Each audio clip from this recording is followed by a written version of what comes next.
Ila kanarratti waaqni ni du'a ja'amoo hin du'u jedha. Dhaggeeffadhaa gaa.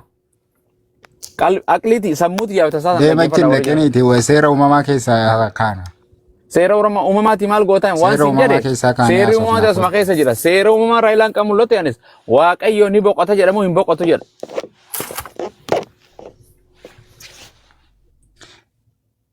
Yesuus isa beekumsa kee gararraa ta'e miti Abrahaam irraa kaanii haasofna yoo nama jira haasa'uu barbaade. Yoo nama dhuguma beekumsa qabu taate. Ofirraa hin kee haasa'u malee waa'ee Abrahaam irraa maaliin haasa'u?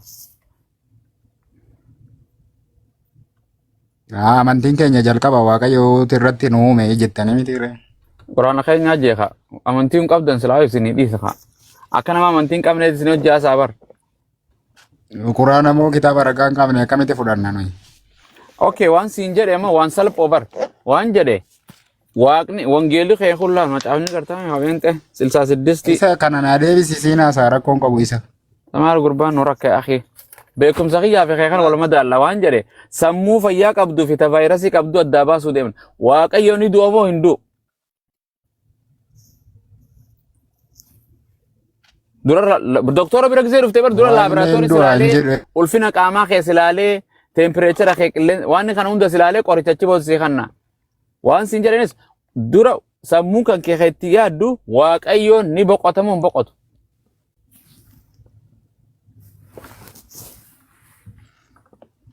Dide gurba. Waaqni hin du'u. Gobas. Harkadhaan namuu haca bacubo. Bakka jirtanii biyyi lafaa hundee waaqayyo hin du'u jedha barreessaa mee takka. Hin du'u jedha. Hin du'u jedha dhaloota kan dhaloonni kun hin du'u jedha waaqayyo. Maal cabsiisaree kun waanuma jiruudha bar. No waan deebise waan arra waan peenteen arra dhugaa dubbate biyya lafaa raasee qofa dhuga. Okay amma na jira jijjiiruu deemta. Kanaafu Yesuus du'e moo hin duune?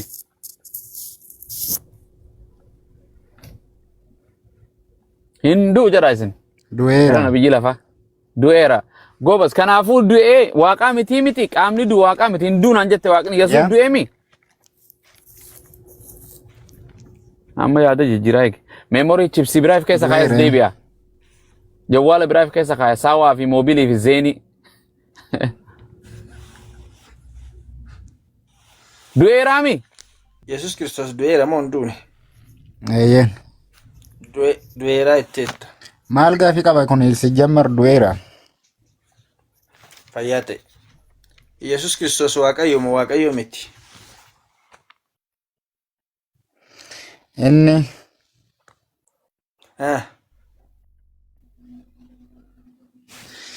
Inni ilma waaqayyooti. Malee waaqayyo miti. Ilma waaqayyoo jechuun maal jechuudha? Yesuus Kiristoos waaqayyoodha moo waaqayyo miti? Ilma waaqayyooti. Ilma jechuun immoo kan abbaa dhaaruu danda'uudha. Maal kalaas kana adda baasuu dadhabdee na gaafattamoo? Du'eera miti? Eeyyeen. Du'eera itteetta. Waaqayyo hin du'a moo hin du'u? Si deebiseera be kana dur. Waaqayyo hin du'u. Yesuus garuu du'eera. Ulaagaa waaqummaa isaa ulaagaa waaqummaa du'uu isaatiin ulaagaa waaqummaa akka hin guunne Ximootiyoos isa tokkoffaa boqonnaa 6 lakkoofsa 15-16 maal jedhe? Waaqayyo inni eebbifamaan qofaa isaa jedhe warra gooftota inni waaqayyo inni eebbifamaan kophaa isaa waan hundumaa gararraa ta'e warra mootota ta'an irratti inni mootii ta'e warra gooftota ta'an irratti inni gooftaa ta'e. Yeroo isaaf ta'utti Kiristoos mul'inatti hin dhufaa jedhee jira. Waaqayyo duwwaatu hin du'u. Inni ifa wamti nutti dhiyaachuu hin dandeenye keessa jira. Namni kamuu isa hin argine arguus hin danda'u jedhee caafamee jira. Yesuus Kiristoosiin immoo namni isa argaa tureera. Namni isa wajjin deemaa tureera. Nyaataa tureera. Beela'eera. Muka arbuu irraati waa ija ishee fudhachuuf deemee dhaqee dhabeellee abaareera. Dubartittiin biyya kanaa mucaa kiyyaa keessa hafuura hamaa keessaa naa baasi jettee osoo wajjin deemtu bartoonni dubartii kanaaf waan isheen barbaadde sana godhii fi of biraa deebisi jennaan ani kaniin ergame hoolota warra Israa'eliiti warra hoolota mana Israa'elii badaniif malee kan biraaf hin ergamne jedheera. Kanaafii ulaagaa waaqummaa kana hin inni waan jedheef qaba. Namni tokko du'e kan jennu yoo maal ta'edha? Namni tokko du'e kan jennu yoo maal ta'edha? Tiksi nama dubbadhee ka'e kana irratti maal jetta asheetu? Ani siin dhaga'u si ilaala. Ani siin dhaga'u natta sa'i gaafii si gaafadha na deebisi. Namni yoo du'e kan jennu yoo maal ta'edha? Sagana na deebisi dura. Sagaafatamte dura deebisi. Siifan deebisa kanoo gaafiidhaan as deebisa natti mi'aasa'i. Yookiin isatti na deebisi yoo haasa'uu dadhabdeetu fi gaafii irratti gaafii hin jiramoo? Yoo taasisuu dadhaba. Yoo beekaa taate natti haasa'e qaasii naasa akkanumatti. Ulaagaa ammaan guutaa abboo Yesuus Kiristoos. Namni du'e kan jennu yoo maal ta'edha? Abboo ulaagaa ammaa Dadhabeera hin rafeera guutaa. sirriidha siin jedhe. Beela'eera rafeera dadhabeera macaafaan an dubbisaan jaamaan himmati kana hunduma isaa argeera. Kalas Garuu namni tokko du'e kan jennu yoo maal ta'e? ati isatti deemtuuf ani beeka situun si deebise sinuman si deebisa obboleessa koo. Namni du'ee Deebisi akkasiin si achi deebisi. nafe inni garuu hin hafne inni hafuuraan du'ee akkas ta'e inni kuma akkasiin ka'e jechuu fatteeti. Ulaagaa kana hin guutaa oo Yesuus Kiristoos. Hin guutaa yookaan Namni hin guutu du'e nan kan jettu. jennu akkamitti? Na deebisi kana. Allahu akbar. Abboo dura gaafii koo naa deebisi. Dhaggeeffadhu akka Waaqayyo hin duune akka namni kamuu isa hin argine arguus akka hin dandeenyee fi ifa homti nutti dhiyaachuu hin dandeenye keessa akka Waaqayyo ta'e na amantamu nan amantu. Nana mana. Fudhattee? Maal gaafii qabaree kana situ natti maa macaafan natti meebe? Kalas Yesuus Kiristoos namni hin argine? Argeera.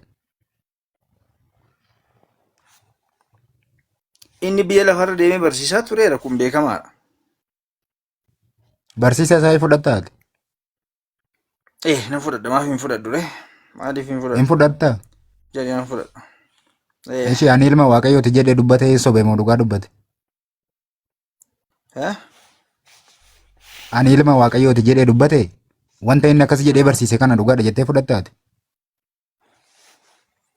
Ani ilma Waaqayyooti jedhee ofiisaatiin kan inni dubbate naa fidii akka inni isa erge immoo akka inni ergamaa ta'e immoo kan inni sii fides macaafa kee keessaa sii fideennaan hin fudhattaatis naa fidi. Akka inni ergamaa ta'e beeka bee. Dhaggeeffadhu gaaqooyi. Dhaggeeffadhu. Akka inni ilma Waaqayyo ani ilma Waaqayyooti jedhee barsiiseera miti. Eeyyen. Tole.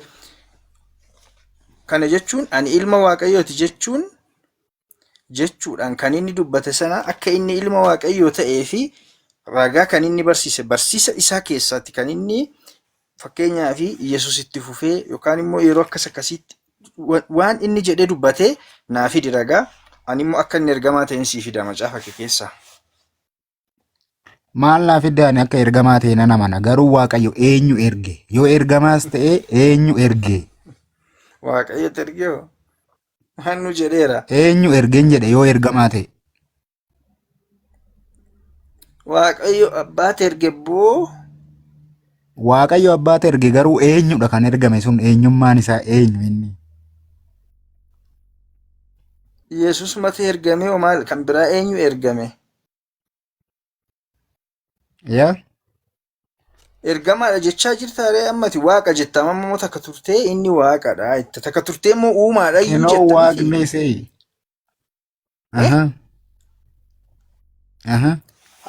amma ati ani ilma waaqayyooti kan inni jedhe sana ofiisaadhaan kan inni akkas jedhee barsiise barsiisa isaa keessaa fidii ilma jechuun immoo maal jechuu akka ta'e irraas hin dubbannaate obboleessa kiyya. San booda yoo walii galle ta'e walii galle yoo walii galle nama biraa wajjirraa naasofta yoo hasan koo. Kinoon otuu nama biraa naasofsiiste das na hidhamar. Tole Ani kanas hin jedhe ilaali. Yesuus ergamaadha jettee miti? Eenyu erge inni Waaqayyo abbaan sun eenyu erge tokko kana naa deebisi musliimonni hundi keetu tokko naa jedhi kana. Maali kana musliimii kana si deebisuu dadhabu jiraam? Waaqayyotu erge zim jedhanii waan jedhanii bira darban otoo hin taane Waaqayyo kun eenyu erge tokko naa qabadhu kana naa deebisuu qabda. Eenyu erge Nabi Iisaa erge Maryam irraa dhalatee dhufee biyya lafaarra deemee barsiisaa ture jechaadha. Kanaafuu Iisaan kun eenyudha? Akka inni Iisaan eenyudha? Yesus Kiristoos ettee sichatti takka waaqadha jettu takka ilma Waaqayyooti jettu isumadha kan biraan hin jiru.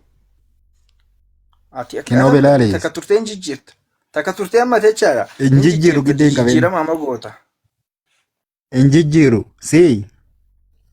Kottu. Du'eera moo amma waa'ee ergamee dhufuu isaa irratti dubbannee kaanee himaa. Waa'ee du'a isaa irra geenye irraan himaa fuduruba nu deebista ammati. Maa fuduruba nu deebista haasaa maaliif inti ni goona masmara qabsiisnaa isaa keenya. Du'eera atteettaami. Akka Waaqayyo abbaa inni hin ta'in immoo walamannee kaaneerra akka Waaqayyo hin duune akka inni ifa oomtii nutti dhiyaachuu hin dandeenye keessa Waaqayyo akka inni jiraatu dubbannee kaane Yesus Kiristoos du'eera. Du'eera naan jette.